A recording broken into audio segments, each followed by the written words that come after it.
विभज्यवाद YouTube channel में आपका स्वागत है। Welcome to विभज्यवाद। विभज्यवाद में सभी सत्पुरुषों का स्वागत है। चार रिद्धिपादा,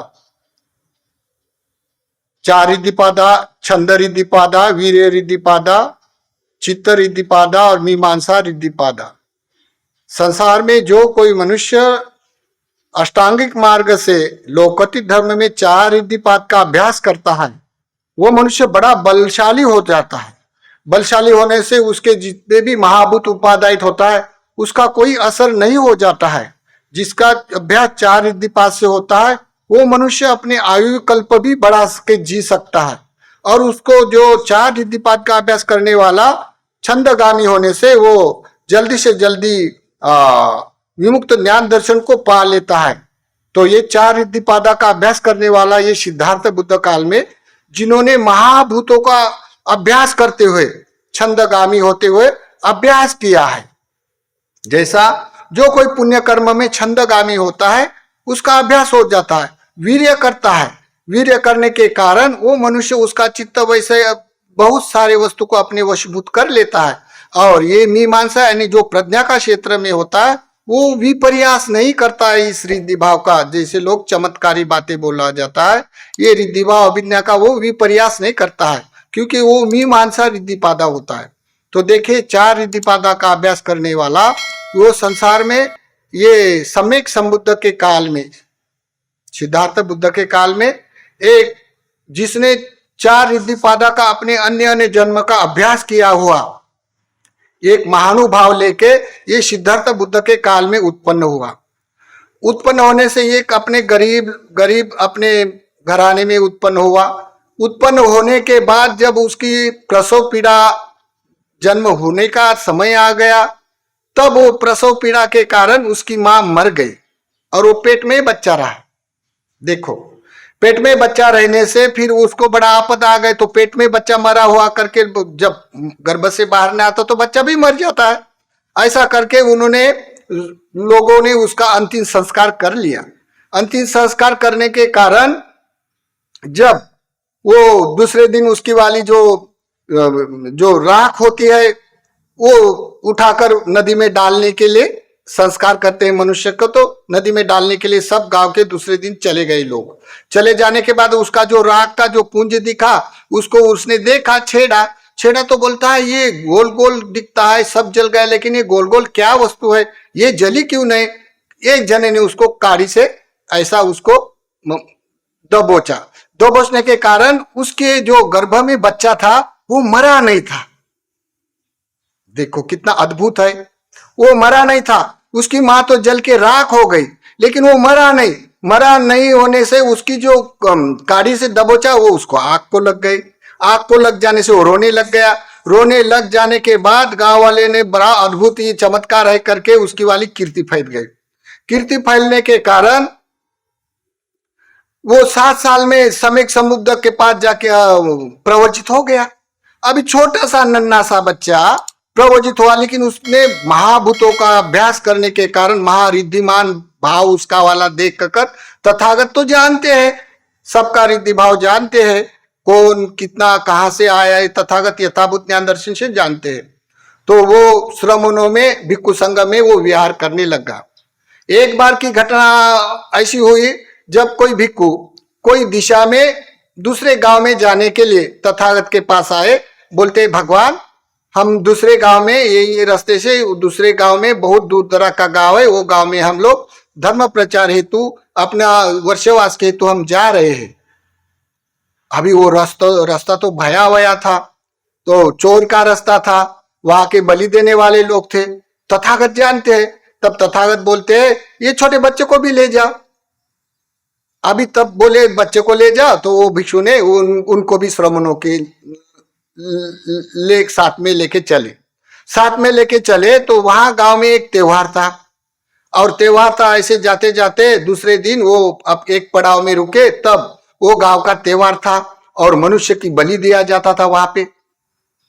तो उनको लगा देखो अभी तो हम लोग को तो मनुष्य ढूंढ लेते हैं बलि देने के लिए, अभी तो हमको ढूंढने की कोई जरूरत नहीं। देखो यहाँ आके कोई मनुष्य आए हैं, ऐसा करके वो बड़े हर्षित हो गए और ये श्रमणों को पकड़ने लग गए। पकड़ने लगने के कारण अभी श्रमण भगवान भाग्य से उसके जोर से वो भाग नहीं पाए। 10-15 लोग आ गए और 2-4 भिक्षु को पकड़ लिया और छोटे श्रमणों को भी पकड़ लिया उसने। पकड़ने के बाद बोलते हैं हमको अच्छा मिल गया, हमारे ऊपर अनुकंपा हो गई, आपको ही बलि देने के लिए भेजा है करके ऐसे बोल रहे। तब वो भिक्षु ने जान लिया, अरे ये तो हमारी बलि देंगे अभी, ये देवताओं को, ये पत्थर की देवता को, लौकिक धर्म के जो पूजा करने वाले लोग तो हमारी बलि देंगे।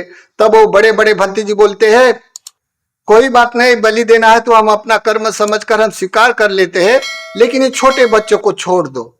ये बड़े भंती जी बोल रहे हैं वो छोटे बच्चे को छोड़ दो।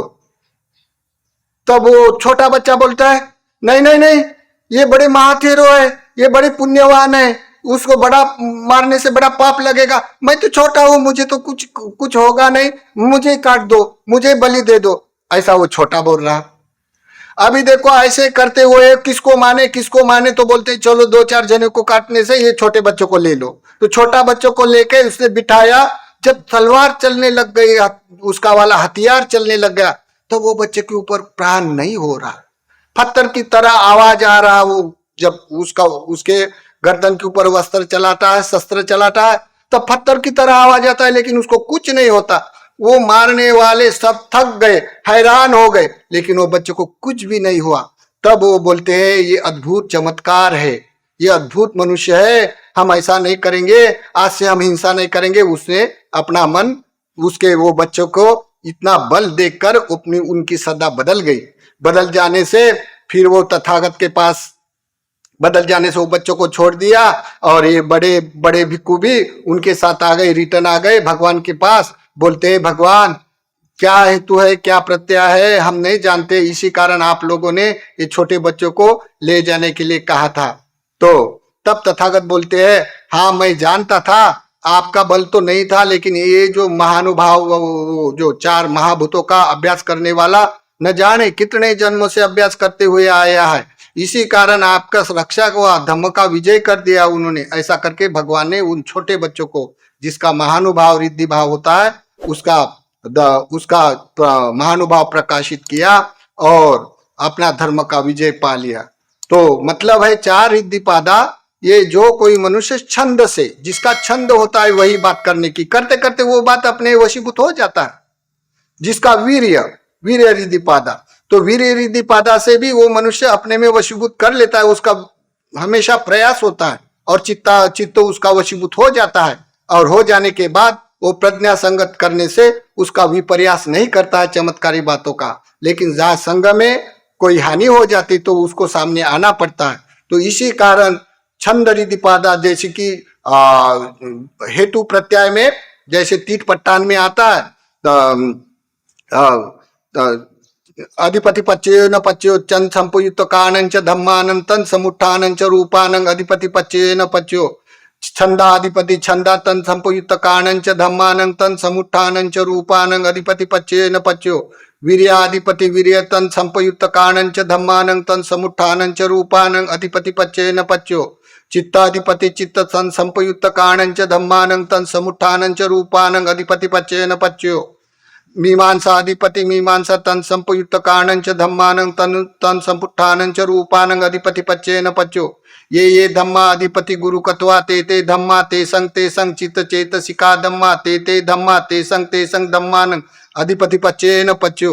न जाने कितने काल से 4 रिद्धिपाद का अभ्यास करते हुए आते हैं भिक्खु लोग को 4 रिद्धिपाद का अभ्यास करने के कारण इतना अपना ये बुद्ध शासन में अपना महानुभाव प्रकाशित करते हैं, अपना रिद्धि भाव प्रकाशित करते हैं। जहाँ लोकत्रयी अवस्था प्राप्त होने वाले लोग जो अपने रिद्धि भाव का विपर्यास नहीं करते, जहाँ संग में काम आता है वही वो अपने वाली यूज करते हैं। तो ये रिद्धिपादा, 4 रिद्धिपादा का ये छोटे बच्चे का रिद्धि भाव देखे